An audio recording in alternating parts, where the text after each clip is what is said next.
بت پرستی کا مزاج مٹے۔ اگر معاشرے میں بت طلب ہی نہیں کیا جائے گا تو کارخانہ تو خود بند ہو جائے گا۔ اب سمجھ میں آتا ہے امام حسین برا تو یزید کو کہہ رہے تھے، اصلاح کرنے چلے ہیں امت کی۔ مولا آپ خود فرما رہے ہیں کہ یزید ایسا ہے، یزید ایسا ہے، یزید ایسا ہے، تو پھر آپ نے یزید کی اصلاح کیوں نہیں کی؟ آپ تو اپنے خطبے میں جو پہلا خطبہ امام حسین کا، اس میں فرماتے ہیں انما خرجت لطلب الاصلاح فی امت جدی، میں اپنے نانا رسول کی امت کی اصلاح کرنے جا رہا ہوں۔ مولا برا تو یزید، ایک برائی بھی نہیں بتائی آپ نے تو امت کی۔ امام حسین نے ایک برائی بھی امت کی نہیں بتائی۔ امام نے فرمایا میں امت کی اصلاح کرنے جا رہا ہوں، اور یزید سمجھانا ہے، چڑھانا، چٹکی بھرنا، نفرت پھیلانا، یہ ان مجلسوں کے ساتھ جڑتا نہیں ہے۔ یہاں آنے والا امام حسین کے نام پر آیا ہے، اور اگر میں خطیب اس حسین کے نئے مرید کو، اس مولا حسین کے نئے چاہنے والے کو اپنے کسی ایک جملے سے دور کر دوں گا تو میں نشتر پاک کی مجلس سے دور نہیں کر رہا، میں اسے اہل بیت سے دور کر رہا ہوں۔ تو سنگین جرم قرار پائے گا میری طرف سے کہ میں کسی ایک اہل بیت کے چاہنے والے کو عزاداری سے دور کر رہا ہوں۔ لہذا سجا کر بات ہو، اہتمام کے ساتھ بات ہو۔ کہیں کوئی بات پورے ملک میں، پورے ملک کے لیے بات کر رہا ہوں، پورے ملک میں کہیں کوئی بات ناگوار ہو، ناگوار بات ہو، تو خود سے فیصلے نہ لیں عزاداران سید الشہداء، بلکہ ذمہ داروں تک اپنی بات پہنچائیں۔ ذمہ داروں سے گزارش کر رہا ہوں، یہاں تشریف بھی فرما ہے اور بعد میں بھی سنیں گے، کہ وہ متعلقہ اداروں سے رابطے میں آئیں۔ ہمارے جو ادارے ہیں کہ جن کا جو کام ہے انہی کو سجتا ہے۔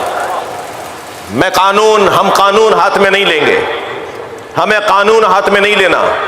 جو قانون کے محافظ ہیں، قانون کے شرح کرنے والے ہیں، قانون سمجھانے والے ہیں، قانون کی حفاظت کرنے والے ہیں، ان کے حوالے کام کو کرنا ہے۔ ایک بات۔ دوسری بات، اس سال میٹنگز میں، ملاقاتوں میں اگرچہ میں کم حاضر رہا، لیکن جس فورم پر بھی جب بھی میرا رابطہ اور گفتگو اور ملاقات ہوئی تو ایک سالہ گزشتہ کی نسبت ایک کیفیت مجھ پر طاری ہوئی جس کو میں آپ کے سامنے رکھنا چاہتا ہوں، اس احساس کے ساتھ، اس توجہ کے ساتھ کہ میں ممبر پہ بیٹھا ہوں اور مائک پر بات کر رہا ہوں۔ وہ یہ کہ ہمارے داخلی مسائل میں اضافہ ہوا ہے، داخلی الجھنوں میں اضافہ ہوا ہے۔ شرم آئی اس وقت کہ جب کسی نے ہمارے منہ پر کہا کہ ہم تو آپ لوگوں کو ایسا سمجھتے تھے، اب یہ آپ کے ہاں کیا ہو رہا ہے؟ یہ ہمارے داخلی مسائل، یہ ہمارا تناؤ کھچاؤ، یہ چھوٹی چھوٹی آرزوؤں پر ایک دوسرے کو کمزور بنانا، یہ چھوٹی چھوٹی تمناؤں پر ایک دوسرے کے خلاف بات کرنا، یہ عزیزان گرامی کسی طور ملت کے، قوم کے، پھر پاکستان کے مفاد میں نہیں ہے۔ لہذا آج پہلی محرم ہے، رجوع کریں، پلٹ آئیں کربلا۔ حسین مولا کا گھوڑا کربلا پہنچنے والا ہے، اور کربلا تو وہی پہنچے گا جو اپنی ذات سے ہاتھ اٹھائے گا، جو اپنی انانیت سے ہاتھ اٹھائے گا، اور مقصد صرف اور صرف ایک،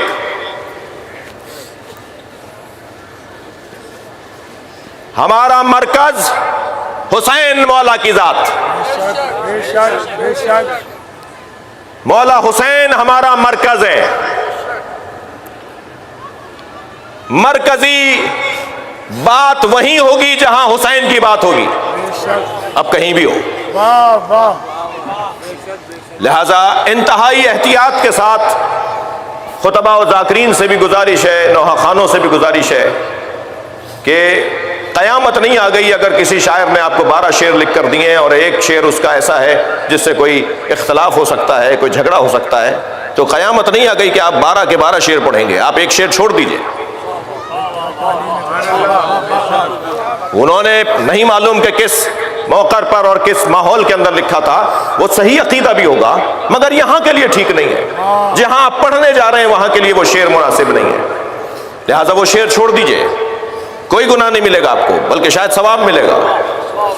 اور میں اپنے نثری خطیبوں سے بھی گزارش کر رہا ہوں، میرے لیے بھی آپ دعا فرمائیں، ہم انسان ہیں، ہم اس بات کی طرف توجہ رکھیں کہ کوئی ایسی بات ہمیں نہیں کرنی جو امام حسین سے، بڑی خیانت ہوگی اگر میری وجہ سے کوئی امام حسین سے دور ہو جائے، امام حسین کے ذکر سے دور ہو جائے۔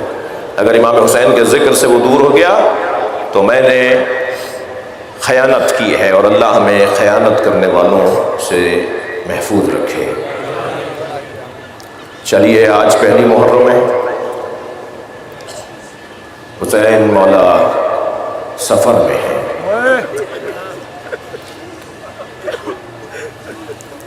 کل 2 محرم کو کربلا پہنچیں گے، ہم کربلا پہلے سے پہنچ جائیں تاکہ کربلا سے خار چنیں، کنکر اٹھائیں، پتھر بینیں، کہیں کوئی خار سکینہ کے پیر میں نہ لگ جائے، اجرکم اللہ، کہیں کوئی پتھر جناب زینب کے پیر کو اذیت نہ پہنچائے۔ چلیں ہم پہلے سے کربلا چلیں اور امام حسین کا استقبال کریں۔ عزادارو، وطن چھوڑنا بہت سے لوگوں نے چھوڑا ہوگا، بہت سے لوگوں نے چھوڑا ہوگا، مگر جیسا حسین نے چھوڑا، جس اہتمام کے ساتھ، اجرکم اللہ، آپ کی آوازیں بلند ہو رہی ہیں، جس اہتمام کے ساتھ امام حسین نے چھوڑا ہے اس کا بیان بہت مشکل ہے۔ ولید نے دربار میں امام حسین سے سوال بیعت کیا، جب دربار میں حضرت تشریف فرما ہوئے تو حضرت نے تمام جوانان بنی ہاشم کو باہر روک کر فرمایا، میرا ان سے مذاکرہ ہے، تم سب باہر رکو گے، میں تنہا جاؤں گا۔ اور سیڑھی چڑھتے ہوئے مڑ کر دیکھا اور حضرت عباس سے فرمایا کہ اگر میری آواز بلند ہو جائے تو تم آ جانا۔ اجرکم اللہ۔ اور جب دربار میں ولید نے امام حسین سے سوال بیعت کیا اور امام نے انکار کیا تو مروان نے آواز دے کر کہا کہ سوال بیعت پر اگر انکار ہے تو حسین کا سر ابھی کاٹ لو۔ امام نے مڑ کر دیکھا اور فرمایا اتقتلنی انت ہوا یا ابن زرقہ، اے بد کردار ماں کی اولاد، تو مجھے مارے گا یا تو مجھے مارے گا؟ بس امام کی آواز بلند ہونی تھی کہ دروازہ کھلا۔ وہ دروازہ کیا کھلا کہ سامنے دیکھا کہ عباس علمدار تلوار تھانے آ۔ مولا، آپ کو کسی نے اذیت پہنچائی؟ وہاں سے امام حسین جب لوٹے ہیں تو سب سے پہلے جناب زینب کے گھر میں فرمایا زینب اب مدینہ رہنے کے قابل ہے۔ اجرکم اللہ، اجرکم اللہ۔ آپ کی آوازیں جب بلند ہوتی ہیں نا تو مجلس کے اندر نور بڑھنے لگتا ہے، روحانیت بڑھنے لگتی ہے۔ جو رو رہے ہیں، جن کی آوازیں بلند ہیں، جن کی آنکھوں میں آنسو ہیں، اللہ انہیں کوئی غم نہ دے سوائے ہم اہل بیت کے، ہمیں رونے رلانے والوں میں قرار دے۔ اجرکم اللہ۔ زینب اب مدینہ رہنے کے قابل نہیں ہے۔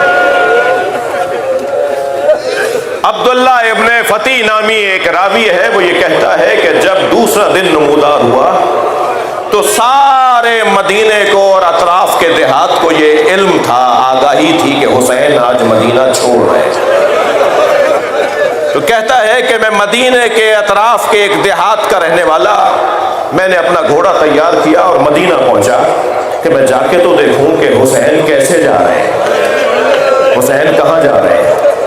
وہ کہتا ہے کہ میں جب اس کوچے میں پہنچا، جو کوچہ جو رستہ حسین کے گھر کا رستہ تھا، تو میں نے کیا دیکھا کہ محملیں سجائی جا رہی ہیں، عماریاں باندھی جا رہی ہیں، گھوڑوں کی زینے اور لگامیں کسی جا رہی ہیں، اور حسین ابن علی اپنے گھر کے باہر ایک کرسی پر بیٹھے، اور تقریباً 32 جوانوں کا حلقہ ہے جو حسین کے گرد ہے، اور ہر جوان اتنا مستعد نظر آ رہا ہے کہ اگر کوئی حسین کی طرف ٹیڑھی نگاہوں سے دیکھے تو شاید وہ دیکھنے سے پہلے آنکھ نکال دے۔ شان کے ساتھ حسین کا احترام اور حسین کی حفاظت ہے، اور حسین کرسی پر بیٹھے ہوئے انتظامات کو دیکھ رہے ہیں۔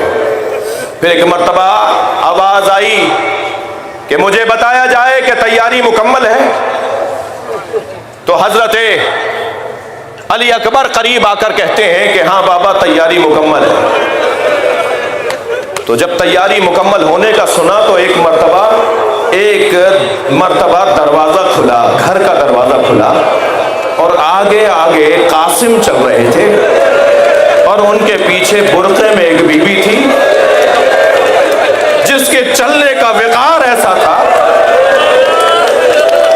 کہ اس کے ایک ایک قدم پر دل دہلتا تھا، اس کی جلالت بہت زیادہ تھی۔ آگے بڑھ کر قاسم ابن حسن نے اس بی بی کو محمل میں سوار کیا، محمل اٹھائی گئی، اونٹ اٹھایا گیا، اونٹنی اٹھائی گئی۔ یہ بھی یاد رہے جن جن سواریوں پر بی بی بیٹھی ہیں وہ ناقے تھے، وہ نر نہیں تھے، مادہ تھیں۔ اس کا نتیجہ اس کے اوپر بات پھر کبھی اور ہو۔ اور وہ ناقہ اٹھایا گیا، وہ آگے بڑھایا گیا۔ پھر اس کے بعد بیت الشرف سے عباس برآمد ہوئے، اور عباس کے عقب میں 2 بیویاں تھیں، اور ان بیویوں کو عباس علمدار نے ایسے سوار کیا کہ اپنا گھٹنا ٹیک دیا، اور بیویاں عباس کے گھٹنے پر سہارا لے کر محمل میں بیٹھ رہی تھیں۔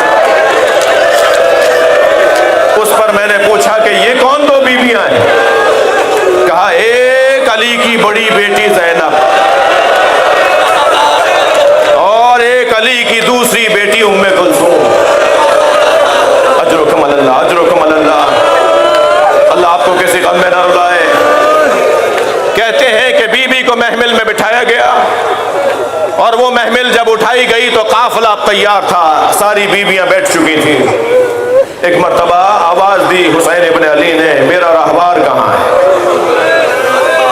تو حضرت کا ایک غلام ذوالجناح کو قریب لے کر آیا۔ حضرت ذوالجناح پر جیسے بیٹھے تو ایسے ہی برابر، جیسے بلا تشبیہ جیسے فوجی حضرات کے پیروں کی اور بیٹھنے کی ایک آواز آتی ہے، ایسے ہی سارے بنی ہاشم کے جوان ایک پر ایک، ایک کے بعد ایک مرتبہ بیٹھنا شروع ہو گئے، مگر عباس نہیں بیٹھے۔ قافلہ تیار ہے، عباس ابھی گھوڑے پہ نہیں بیٹھے۔ مولا حسین کے گھوڑے کے قریب آ کے کہتے ہیں مولا قافلہ بڑھایا جائے؟ فرمایا ہاں عباس، قافلہ جاری کیا جائے، قافلہ رواں کیا جائے۔ تب عباس علمدار گھوڑے پر بیٹھے، کہتا ہے 2 قدم گھوڑا حسین کا چلا تھا کہ ایک مرتبہ زینب کبریٰ کے محمل سے پردہ ہٹا، اور زینب نے آواز دے کر کہا بھائی تو میں فاطمہ زہرا بلا رہی ہے۔ اجرکم اللہ، اجرکم اللہ۔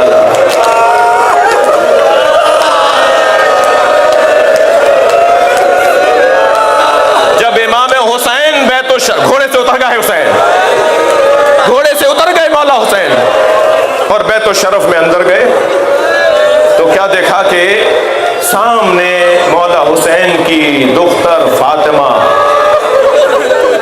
انہا علیلۃ، میں پڑھے بغیر نہیں پڑھتا، میں کتاب دیکھے بغیر بات نہیں کروں گا، انہا علیلۃ، امام حسین کی وہ بیٹی جو علیلہ تھی، جو بیمار تھی، جنہیں بخار تھا۔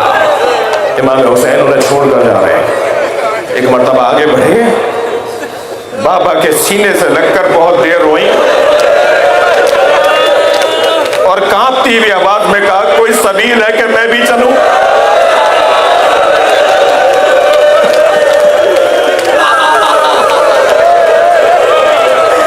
بابا سمجھایا، کیسے حوصلہ دیا امام حسین نے اپنی بیٹی کو کہ ایک مرتبہ آواز آئی کہ بیت الشرف کی 3 معمر اور مسن بیویاں بلا رہی ہیں۔ امام اور اندر گئے تو عصا تھامے ہوئے 3 بیویاں کھڑی ہیں۔ ایک امام حسین کی نانی بی بی ام سلمہ زوجہ رسول ام المومنین، دوسری امام حسین کی پھوپھی حضرت ام ہانی، مولا علی کی بہن حضرت ابو طالب کی بیٹی، تیسری حضرت عباس کی ماں حضرت ام البنین۔ آگے بڑھ کر سب سے پہلے نانی کو سلام کیا، نانی آپ سے تو رخصت لینی تھی۔ فرمایا حسین تمہارے نانا نے مجھے اب ایک مرتبہ اپنی ابا میں سے شیشی نکالی، تمہارے نانا نے مجھے یہ شیشی دی تھی جس میں خاک ہے، اور مجھ سے کہا تھا اے ام سلمہ جب یہ خاک خون میں بدل جائے تو سمجھنا میرا حسین مارا گیا۔ اے حسین مجھے احساس ہو رہا ہے کہ یہ وہی سفر ہے جس میں جانے کے بعد تم واپس نہیں آؤ گے۔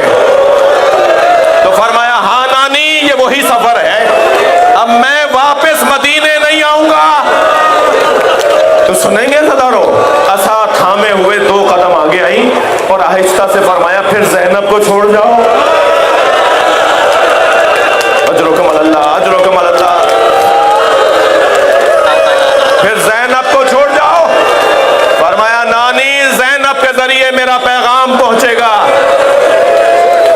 حضرت ام ایمن کی طرف دیکھا تو بھی اماں آپ نے مجھے بلایا؟